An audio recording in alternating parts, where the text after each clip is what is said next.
Hey girls and guys and girls. So today's word is being done out in the wilderness.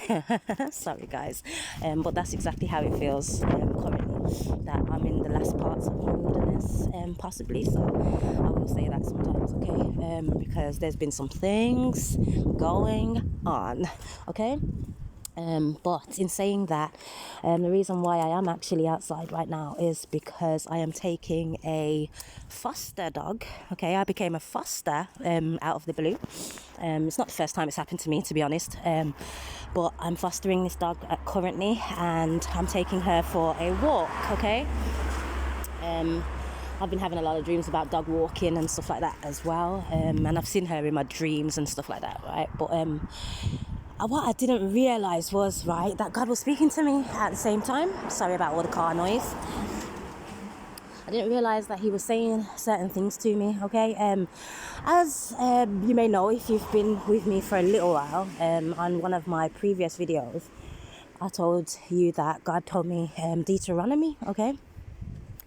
And when he's not being specific, like he doesn't want a specific number, he just wants me to read it because there's going to be a lot of knowledge that comes from it. Like what he'll do is he'll just tell me the book name, and I'm like, okay Lord, I will read the whole thing, because I know that's exactly what he is asking me to do. If he wanted me to be in a specific number, he would do that, okay?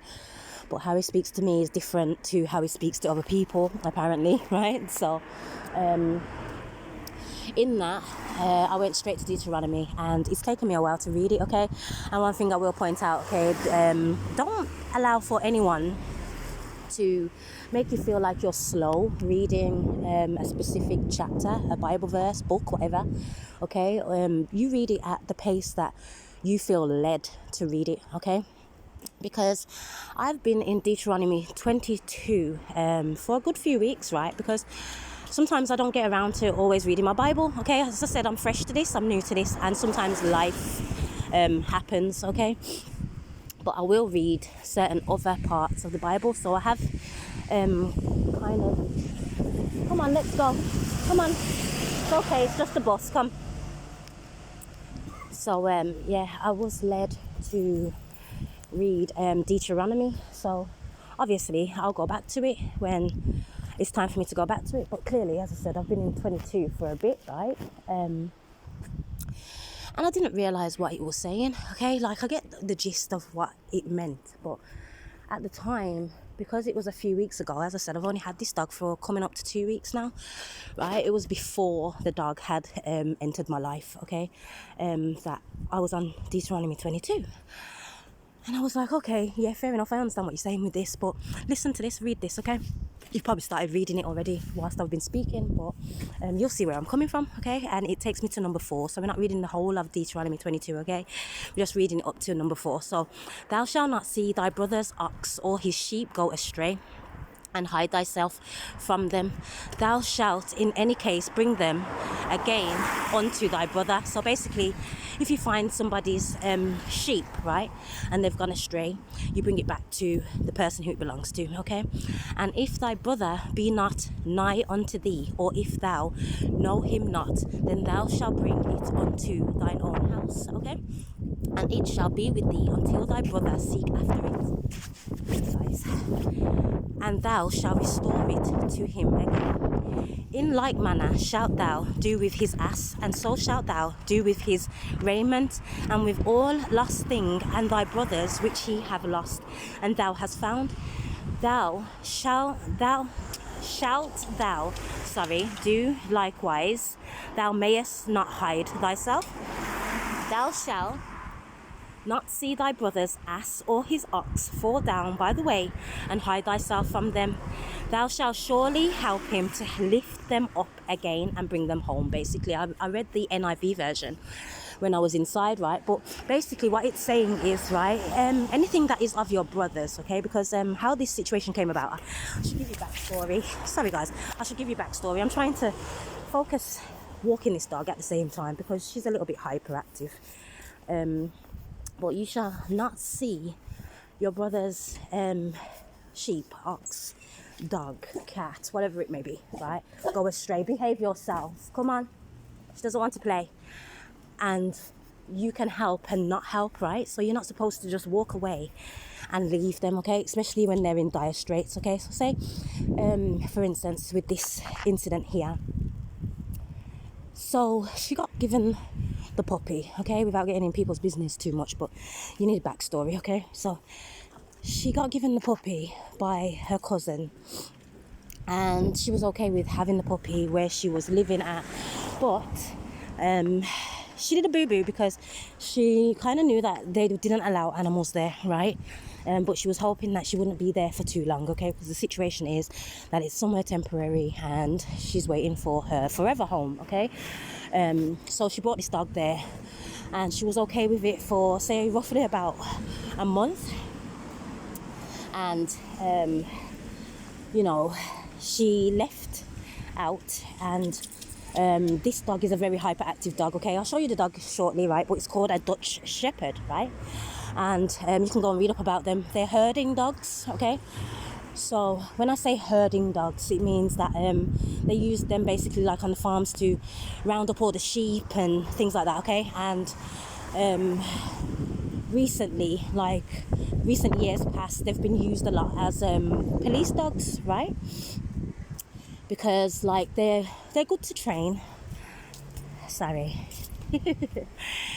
They're good to train, right? They have good intelligence, like they are intelligent. She's an intelligent girl, and she's stubborn as well, okay? And the reason why she's stubborn is because a majority of the time she wouldn't be at home, okay? You know, when you have to go and do things, animal, especially a dog, they'll begin to start being anxious, right? Have separation anxiety and stuff. So that started to happen with the dog, right?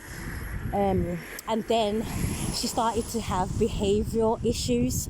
So what she did was, when she had gone, she ruined her house, okay? Like, she tore up her mattress, she pooed everywhere, she took everything out of the cupboards and everything. Like, she just literally went crazy, right, in there, and did whatever she felt like, okay? Because she was having a problem with being left, okay? So in the end, she couldn't take it. She had to look for somebody to take her, and she had messaged me, and at first I was like, I have too much going on because I have a sick cat at home, right? I'm a cat woman, okay? Like, literally, I love animals, and I have said in the past that, you know, some point I would love to have a puppy, but I like the little fluffy kind, right? Like a Shih Tzu, like a what are they called now? Excuse me. What's the name of them now? Sugar. How am I forgetting this? What are they called? They look like little tiny foxes. A pom-pom? No, it's not a pom-pom. I think that's the name of what somebody called one of them. A chow-chow, that's it. Right? So those little dogs is what I like, okay? So I wasn't expecting to have like this breed of dog or a dog in general. So, you know, as you can imagine, it's been a little bit like, whoa, a bit overwhelming, especially with the sick cat at home as well. And my cat is not animal friendly. I had 4 cats, right? As I said before, I fostered a cat because this isn't the first time I've had to foster an animal, and the cat got stolen basically, right? It was white and beautiful. It was a Mancoon mix, okay? The mum was Mancoon. It's a Mancoon. They're very fluffy ones anyway, right? So he got stolen in the end, and that was the only cat that my elderly cat, because he's 9 years old now, really like allowed near him. And I had 2 boy gingers, and he ran them out of my house. So as you can see, I was left with 1 cat, right? It's a sad thing, but he doesn't like other animals. So now that the dog's there, you can imagine his disdain, okay? Like, he is not happy at all. So it's been a little bit hectic, okay? But you know, at first I was like, I don't think I can do it, but the way they came so desperately with her, I felt bad. Like, I was like, I have to do something, because I wouldn't like for this dog to end up, you know, just ending up being one of those puppies that get left, because she's not a puppy that I think everybody would go for, right? Because she looks different, okay? And and yeah, you'll see shortly, okay, what she looks like. So not a lot of people are after these kinds of dogs. They go for like the more aggressive looking ones, or as I said, like the smaller ones, like what I like, etc.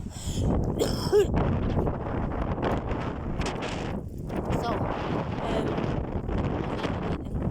I'm gonna do this dog a justice and take it in for a few days. So I was just saying a few days until like they find someone or something, you know, to do with her or take her back. And as you can see, it's ended up being 2 weeks. But I just realized this, so we're gonna get back to spiritual things.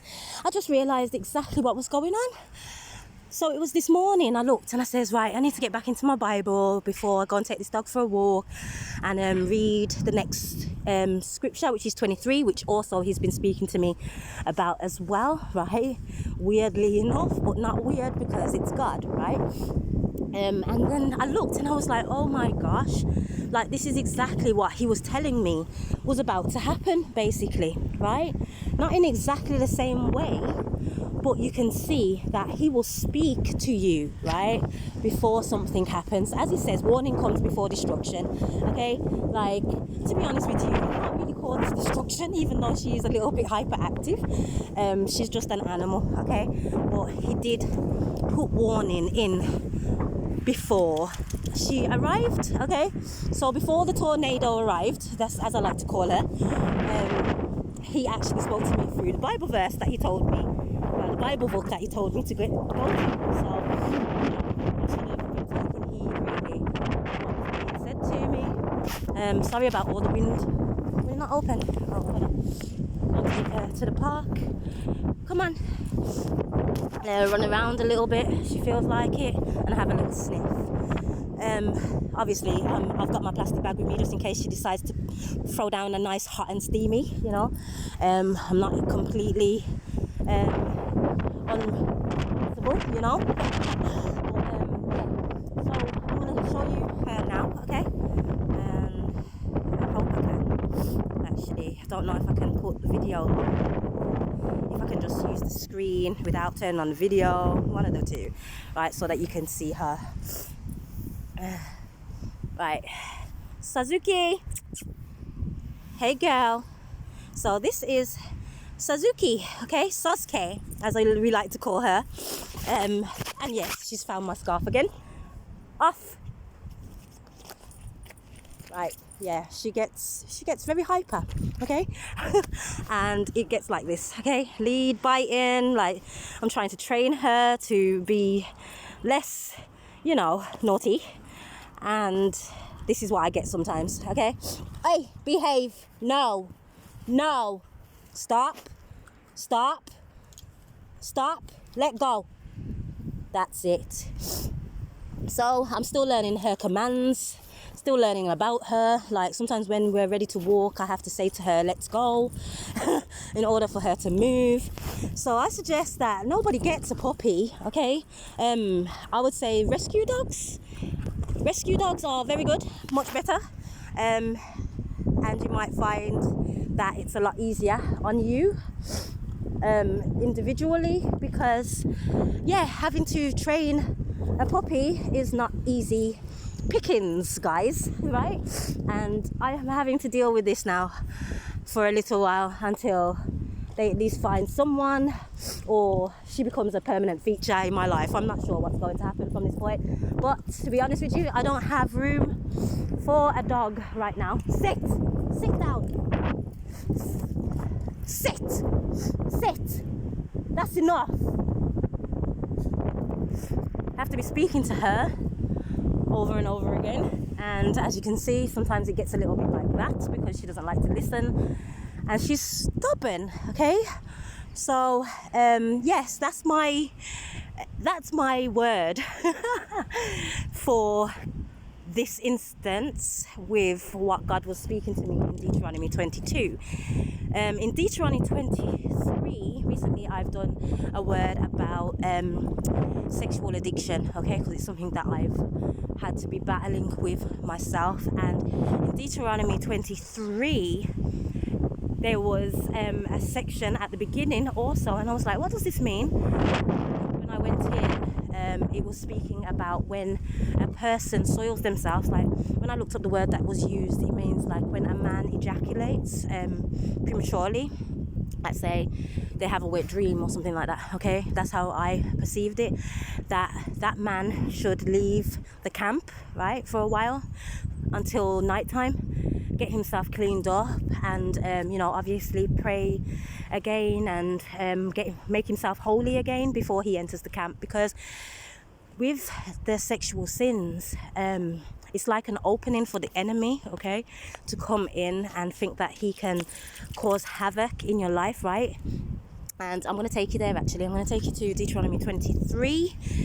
So, he that is wounded in the stones or have his privy member cut off shall not enter into the congregation of the Lord. So basically somebody who's had their masculinity taken away from them. That was that part, okay? And it says, a bastard shall not enter into the congregation of the Lord, even to his 10th generation shall he not enter into the congregation of the Lord. And an Ammonite or Moabite shall not enter into the congregation of the Lord, even to their 10th generation shall they not enter into the congregation of the Lord forever, because they met you not with bread and with water in the way when ye came forth out of Egypt, and because they hired against thee Balaam the son of Beor of Petha of Mesopotamia to curse thee. Nevertheless, the Lord thy God would not hearken unto Balaam, but the Lord thy God turned the curse into a blessing unto thee, because the Lord thy God loved thee. Right? I don't think it's going to show me in this King James version, so I'd have to go to the NIV so that you could see exactly the part, right? Because sometimes the words are different in the King James version, but I will take you there, okay? I'm going to take you there on the next video. So I'll just give you a snippet about what he's been speaking to me, and just showing you that he's actually been speaking to me about certain things, so that I'm not just here talking a load of kakapui, right?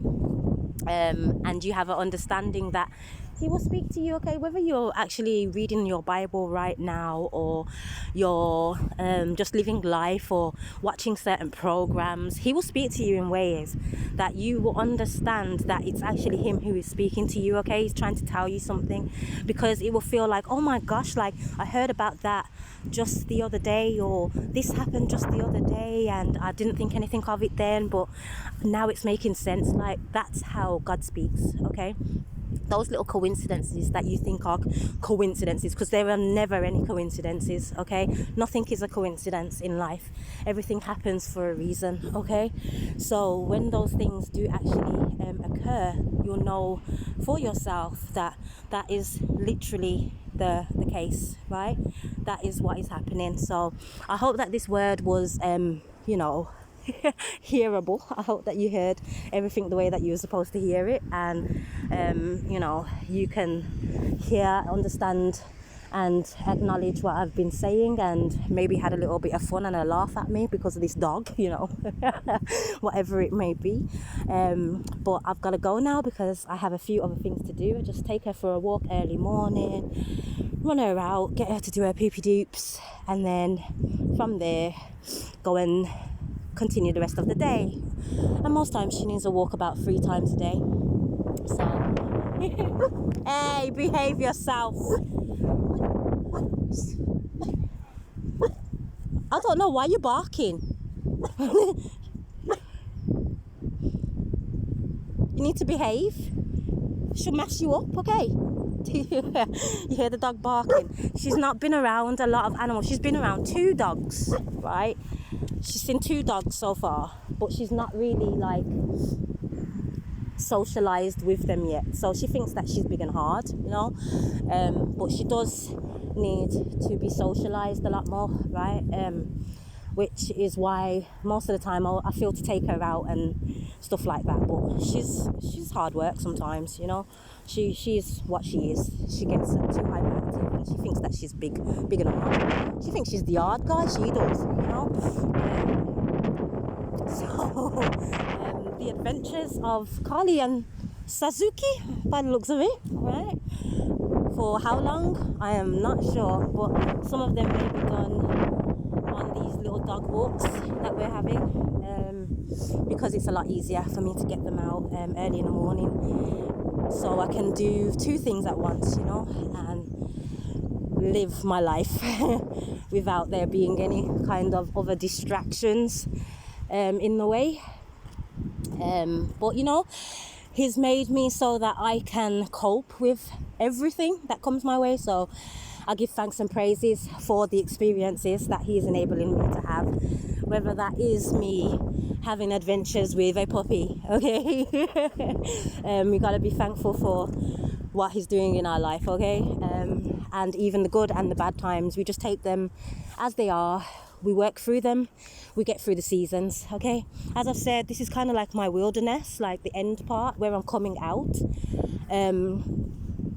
I believe so anyway, right? I'm coming out of this and the devil shall not stop me, okay? God's already spoken and I know he has so much good things in store for not only me but for those who are connected to me. So I give him thanks and praises each and every day, even when little things come about to try and put a spanner in the woodworks. It's not going to work, okay? The devil will never win. So yeah guys, I'm going to go and take her back home now, because she's done a few little peeps. No poo, which, you know, I really want her to do. So maybe that will happen shortly, and I don't fancy you hearing me scooping up dog poop and going ew, okay? So with that guys, I bid you adieu. Ciao Bella, have a great day, afternoon, evening, whatever it may be, wherever you are. Bye.